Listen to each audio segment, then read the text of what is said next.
कभी रूठना नहीं चाहिए, नाराज नहीं होना चाहिए। अब बच्चे तो रूठ ही जाया करते हैं आपस में, रूठ करके यूं यूं कंधे कुंधे और चढ़ाते हैं। तो हम भी ऐसे ऐसे किया करते।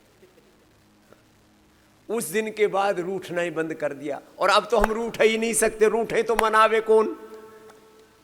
छोटों को तो कोई मना भी ले, अब हमको अपने सब बालक मनाने पड़ते हैं। एक दिन हमने ऐसे ही झूठ मूठ ट्राई किया कि चलो रूठ जाते, किसी ने मनाया ही नहीं। मैंने कहा छोड़ा, कोई फायदा नहीं।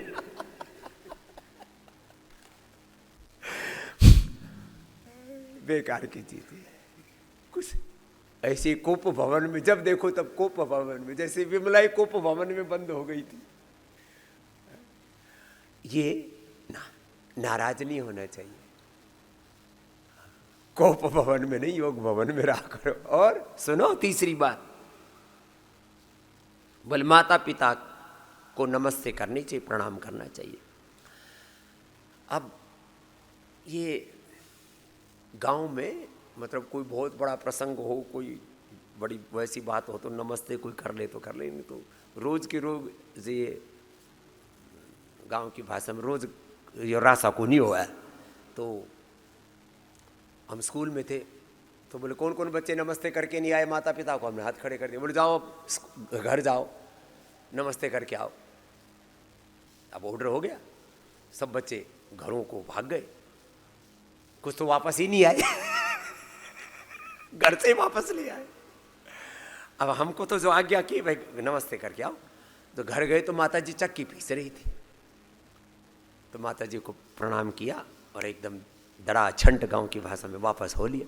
अरे छोरा क्यों आए तो, इधर तो आ, माता जी नमस्ते करने आए तो। नमस्ते हुई, बड़ा जोरदार काम हुआ।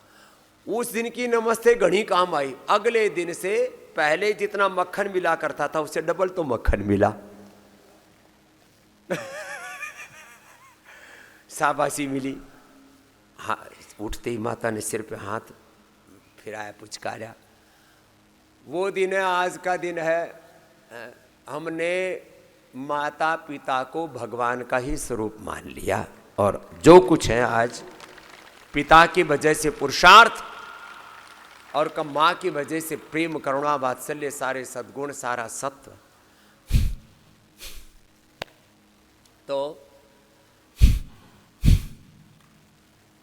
ऐसे माता पिता गुरु चरणों में प्रीति रखो, शरणागति रखो और फिर अपना पुरुषार्थ तो करना है। देखो कर्म का परित्याग कहीं पर नहीं है। कर्म प्रधान विश्व रचि राखा, जो जस कर ही सो ताहि फल चाखा। अपना कर्म तो करना पड़ेगा। स्वेन कृतना संवदेता, कर्म कर मेरे भाई। तो चलो